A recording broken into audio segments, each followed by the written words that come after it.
G's Creations. I am back for Flosstube number 31. Woo!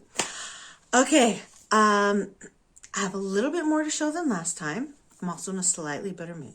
I will start off with the good news. Things are going a lot better. The traumatic things still happened, but we are, time really does kind of dull the pain a bit. Things are doing better on that front, and I don't want to cry, but I so appreciate people in the comments. And some people messaged me directly and sent some really lovely messages of support and kindness, and we felt all those good thoughts and prayers, and thank you very, very much on behalf of our whole family. And better news, my daughter Sarah arrived from the States. I will tell that epic story at the end of the video because it's a doozy. And my son, who was there on vacation for 3 weeks visiting his girlfriend, he also just got back today. I just picked him up, which means all 5 of my children are under my roof once again, the way they should be. And we're going to have root beer floats to celebrate tonight for dessert. Yes. Yes, for the, yay, my kids are at home. I mean, I'm excited about the root beer floats too, but anyway, so I'm feeling a lot better. However, I pretty much can already guarantee that I'm not going to be able to film again. My next filming schedule should be like the day before we fly to London for vacation. And I think I'm going to be too busy doing all the get ready for vacation stuff before that. Then we'll be on vacation, and then it'll be getting everybody ready to go back to the States, who's going back to the States. And so it could very well be like mid-August before I film again. So well over a month. But you know what? I figure it's summer vacation. Lots of people on Flosstube are taking breaks for summer because yeah, you do. So, but I will tell the story of Sarah later and her epic journey and all its horribleness. If you live for those kind of stories, stick around. Okay, so first of all, let's get to stitching now. I have some fully finished objects to show you. Now, I'm going to show you them, how they live. Here they are in my dough bowl. Yeah, they look cute. They look so good together. Okay, so, and these were all free patterns. Most of them that came out during the pandemic, when so many awesome stitch designers, cross stitch designers, provided free patterns. So this first one is from Little Stitch Girl, and I found it on the Fat Quarter Shop site. It could be on her site as well. I did change all the colors on all of these to fit the same theme. I like blues. We have a lot of blues in our house with a little touch of pink. So I changed everything. So this is this first one into a little pillow. And I was originally going to put some fluffy white border, and I'm thinking about it. But as I see them all in the bowl together, I don't know that it really needs it, but we'll see. This is a Lizzie Kate pattern that was on her blog. And again, I changed the design. Look at the little sheep. We have sheep across the street, so I love a good sheep. This one, again, this is that free one from some book I checked out of the library literally like 25 years ago. I don't know. And I have so many buttons, folks, so many buttons. And so I picked out some buttons and added those to the bottom. And then this is from Kathy Haberman. It's one of her anniversary designs, and it's supposed to have like a little charm here, but of course I'm not gonna buy the charm. So there's that. And what made me so happy, okay, my husband has been teasing me about so many pillows, oh, too many pillows, blah, blah, blah. Whatever. And 2 of my children, the other 3 haven't really noticed them yet. No, that's not true. 3 of my children Now that you haven't noticed him yet. Well, Noah just got home, so we'll cut him some slack. But anyways, they came by and they saw this individually, not together, on separate occasions, stopped, knelt down, looked at the pillows in there, and both made comments about, one, how they liked how everything coordinated. They really liked all the blues. And that looked really nice, they said. And also read some of the sentiments and were like, oh, especially the one where it was with you, I am home. Because we always say whenever we're on vacation, wherever we are all together, that is home. Immediately we get into a hotel room. It could be Airbnb, whatever. That's home because that's where we're all at. And my daughter was like, oh, Mama. So, yeah. That made me so happy that they appreciated those and shared the sentiment and just thought I did a good job. Which then inspired me to make a few more. Because right now, I need still a little bit more feel-good stitching. These are very inspiring designs and sayings, and I just still needed something. So this first one is, I believe these next two actually are both Lizzie Kate, again, off her blog, Count Your Blessings, because that's something we do every night before the kids all go to bed, and we've done this since they were little, is everybody has to say one thing that they're thankful for. Because if you can end the night on a positive, it just helps you go to sleep better and have a better start to the next day. So count your blessings. And then this next one, it still has my needle in it. It's an inspirational sayings. It's like believe in yourself and follow your heart. I really like that, so I got to start on that. And again, changing all the colors. I'm just using I have all the colors stored in my little fabric bag, and I just pull out of there which ones I think will look good. Keeping most of it in the blue so that they all coordinate. And like I said, my son even noticed and commented on it, so yeah, I'm going to do those two pillows. Oh, this fabric is like, I think it started out as a 28 count. But I coffee tea dyed it. This is the strip left over from my True North sampler. Coffee tea dyed it, and so the holes shrunk a little bit. And can I just say, for anybody who hasn't taken the dive into coffee tea dyeing your fabric, it adds some fun, fun modeling. Let me hold this up. It adds some fun modeling. It adds some fun dimension to your piece. However, in the spots where the modeling is super crunchy, it can be really tricky to get your needle through that. It does eventually come, but sometimes you gotta really work it. Just as a warning, it does affect, it shrinks the fabric and it makes it hard to get that needle through once in a while. Not so hard that like, oh, I would never do it, but just when it got an extra crunchy spot from baking in the oven, that was kind of tricky. Okay, so aside from working on those, all I have really been working on is my Mary Mary Quite Contrary that I'm trying to finish up. Now this was my WIPCO number called for June, okay? And I finished the other number for June, which was my nativity. But I'm working on this, and can I just say, it's so much confetti stitching. And with everything going on in my life, I just want easy stitching. So I've been turning to these more than I have to this. But I'm so much more done. I've really gotten a lot done. However, now I'm going back. There are a few spots, like in her dress.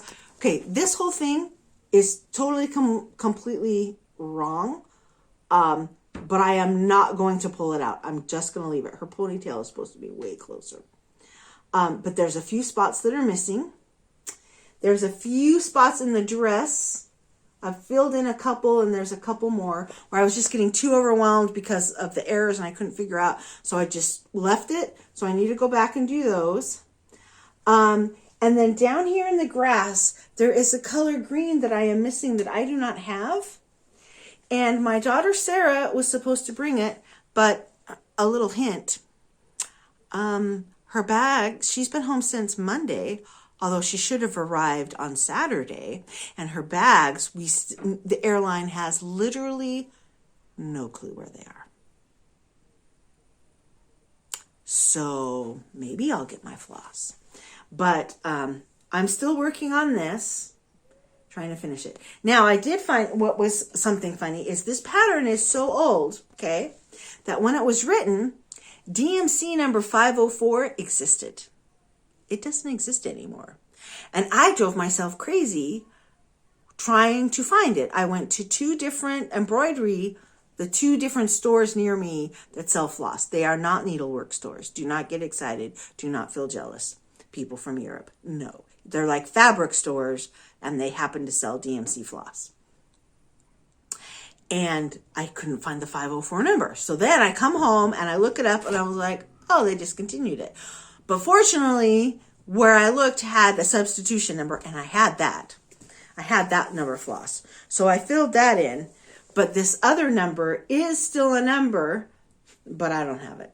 And she bought it for me. Hopefully it will come soon. And I do need to attach the buttons. And like I said, some backstitch. So this is getting really close to a finish. I will continue working on it, especially now that I'm feeling a little better, a little more calm. I think we'll get done as far as we can. And if I get everything else done and her luggage still hasn't come, we'll be in England. I will pick up the color there because they have places that sell it. All right. So, but what are my WIPCO numbers for July? Well, the numbers were 11 and 18. My 11 is a Mill Hill Snowman. So I'm going to do the Poinsettia Snow Charmer. I haven't started it yet, but I will. The last one I did took like 8 days, I think, of me working on it just a little bit here and there, and I'd never beaded before. So I'm pretty confident that this will be done this month. Now, my other number, 18, that is finish the Yoda scene. But as you know, I finished my Yoda already. In fact, it's fully finished, and it is in my son's room. And so I was toying with starting a new one, but quite frankly, you know what is completely fallen by the wayside is my hometown holidays. And I am so close to a finish on this, but I'm finding out that I cannot do the 25/7. I work on one project for a day, maybe two, switching back from the super hard confetti one and this nice easy at night stitching while I'm watching TV. So I am going to turn this into my number 18 square and work 10 days on that. Make that my goal. Will I finish in 10 days? No. But I will get much, much closer, and it'll get some work on it. So that's where I am right now, working on the quilt shop. It's mostly done, actually. I think I've started the next one. Yeah, I did. Except for putting the name in.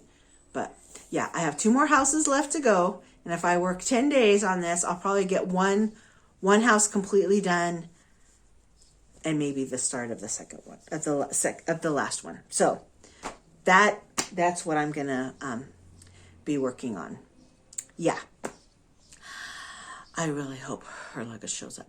Okay, so that's it. And then for I guess we'll just wait to see what August numbers get called. I do already have a bingo, which I'm very happy about. And I will start on the August, whatever numbers are called when we get back from vacation. We'll be back on August 4th. Like I said, maybe I will be able to make a video. I don't know. But I do know that the hometown holidays is easily transportable. I can take that to, take that on the plane and take that on our trip. because now that I've only got 2 houses left, the amount of floss in that bag is really small. The amount of patterns in that bag are really small, and the patterns themselves are not complicated. So that will be a good travel stitch. That's why I'm confident that I will get that done, get my July numbers done, even though my June number is still hanging around. Okay, so that was quick for stitching. One more thing about stitching, Stitch Basel. We got a Facebook page. Oh my gosh, we're getting people who are interested in coming. Stitch Ilonka, shout out to her. She does, okay, if you're put off because you think, oh, she's in Germany, I don't speak German. Okay, she makes one video in German and one video in English. They're almost exactly the same. So you can choose what language you want to listen to. Her English, like most Germans, is better, more grammatically correct than mine, that's for sure.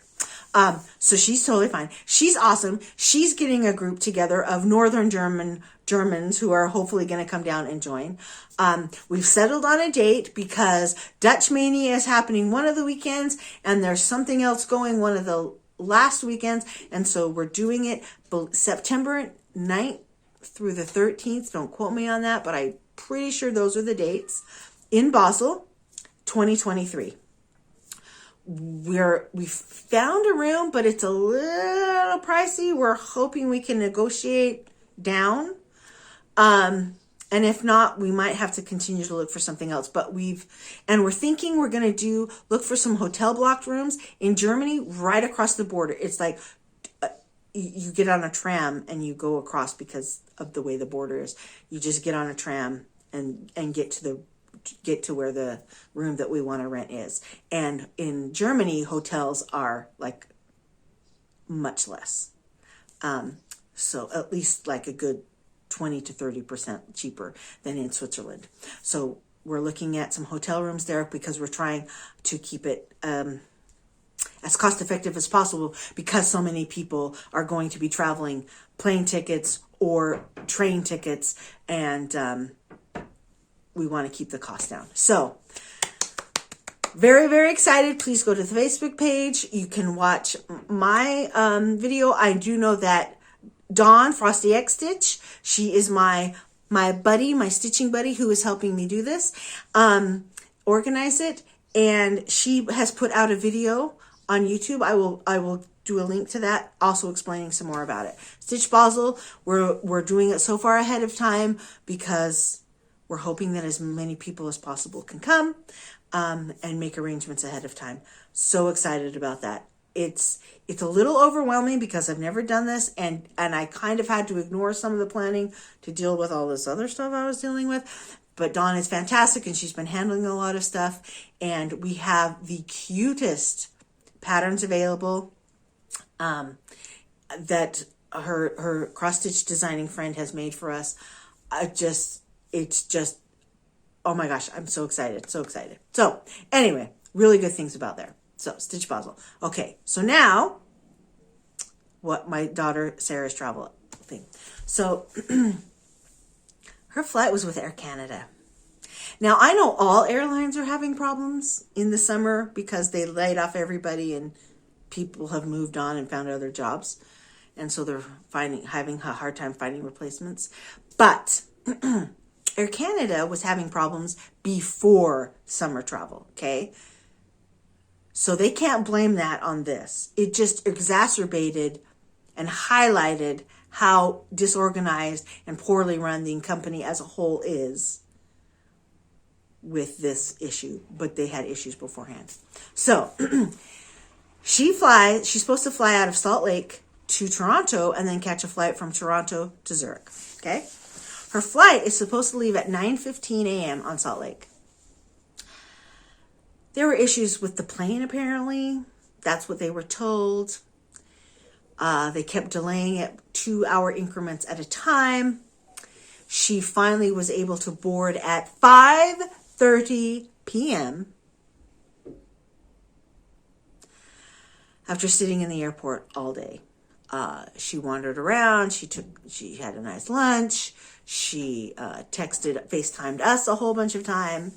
Well, actually, we don't really FaceTime because we don't believe in Apple phones. Two of my daughters have them, but they had to buy them with their own money. We do Android. Anyway, so we WhatsApp chatted, did a video call on WhatsApp, and entertained her that way. So she gets on her flight, but of course, her connecting flight by this point is gone, right? It's just gone. So she lands in Toronto, and they don't tell her. They just tell her, oh, they send her an email. Oh, that's the worst thing. They send her an email while she's at the airport waiting in line to check in. There's going to be a delay on your flight. If they had sent that to her 15 minutes earlier, she could have stayed at my brother's house and hung out with her adorable cousins for the day. But no, they sent it when it was too late to change her plans because, better come to the airport 2 hours early. So she did. And then they sent her an email an hour and a half before the flight's supposed to leave. Super, super, super inconsiderate customer service. So they tell her, they send her another email of, we'll give you, oh, no, she asked the flight attendant when she gets on the plane, what am I supposed to do? I have no connection. The lady goes, when you land in Toronto, you'll get an email. So we can't make any arrangements. We can't do anything ahead of time because we don't know what they have done for her. So she gets off the plane in Toronto. Magically, she, has Wi-Fi, and now the email comes in. They want her to go on a flight to Vancouver the next day, wait a day in Vancouver, and take a flight from Vancouver to Zurich and arrive here Monday morning when she was supposed to be here Saturday morning. We were like, what? So she goes to, it's like midnight. She goes to where the Air Canada service desk is. There's nobody there. Somebody tells her, some worker's like, oh, it opens at 3:30 a.m. So she stands there with everybody else waiting around. This giant line forms. She's in line for 4 hours because there's one girl there helping. She gets up and the girl's like, I can't help you with any of that. I'm just here to pass out food vouchers. And I don't know. This is it. This is all you get. This is what your flight is. So Sarah leaves the line without getting a food voucher, mind you. The girl did not give her one. And just has a full-on panic attack. Calls us and just bursts into tears, crying. And my husband's trying to calm her down. I'm like, you know what? The best thing for her right now is just to cry and release some of that stress and pressure, because sometimes that's just what you need is a good cry. So we let her cry for a while.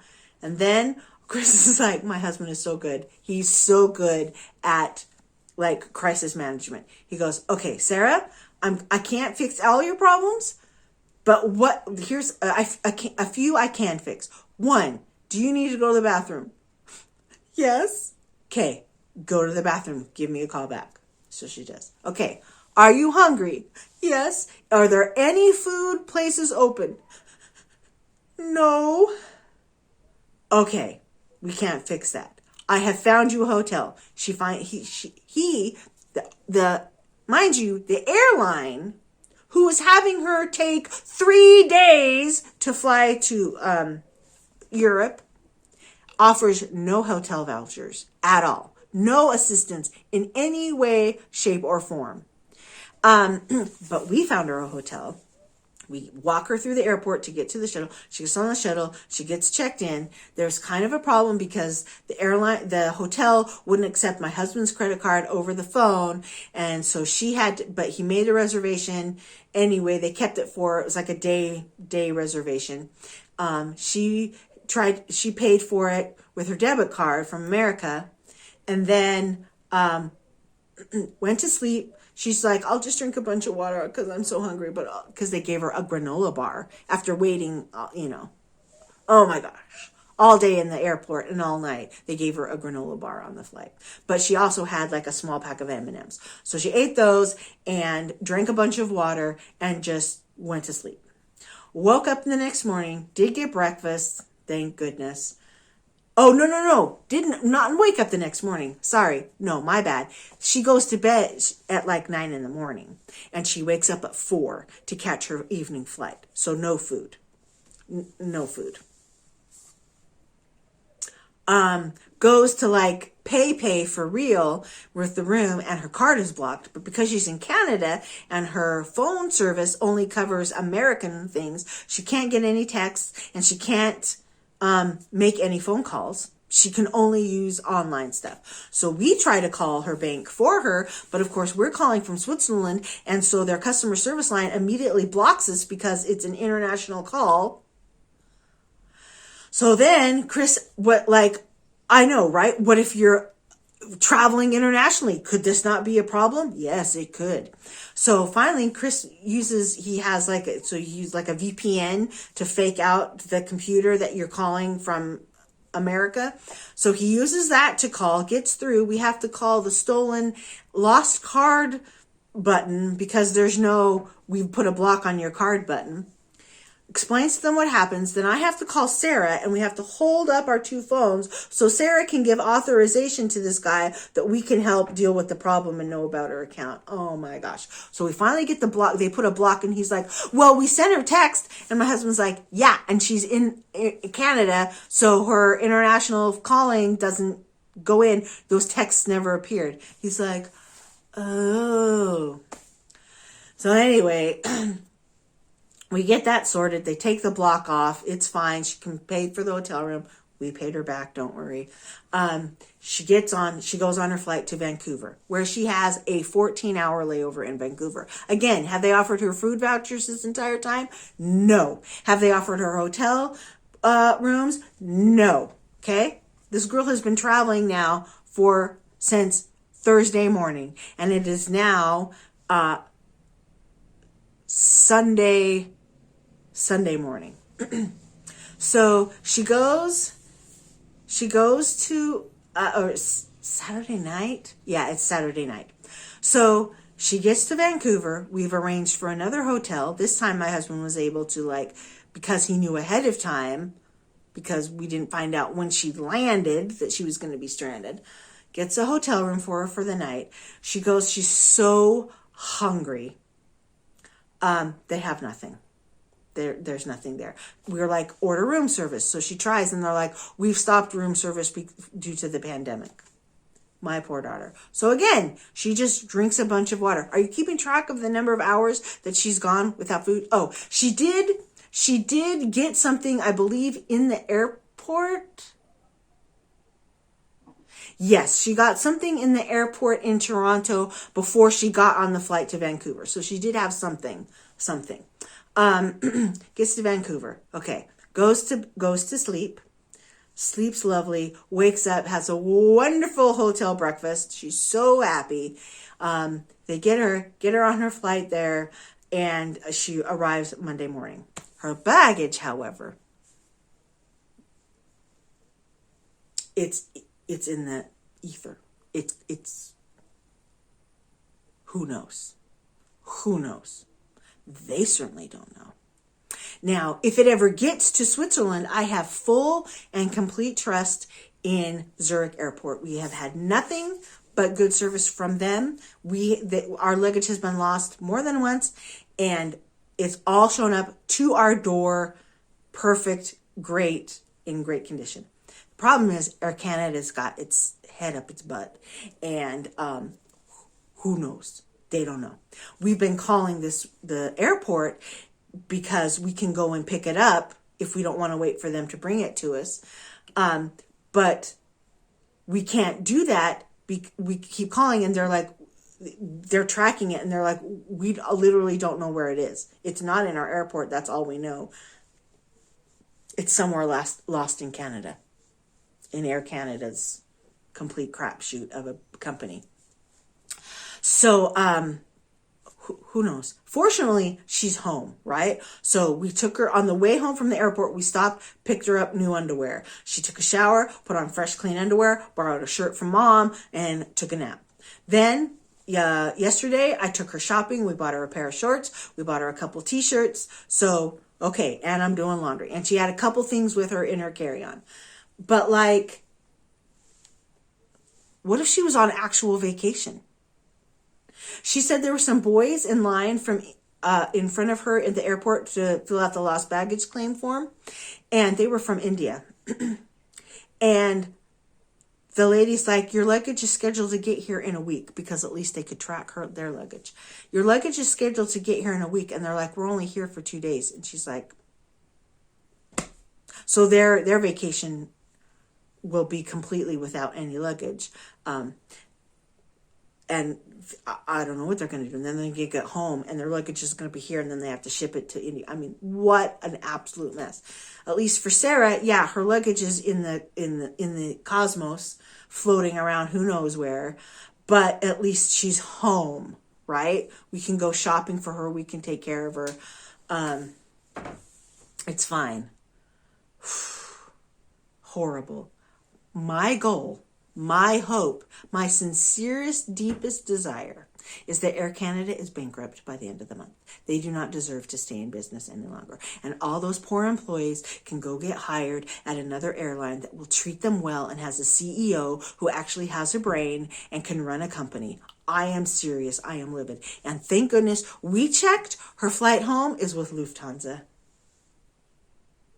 German engineering and precision.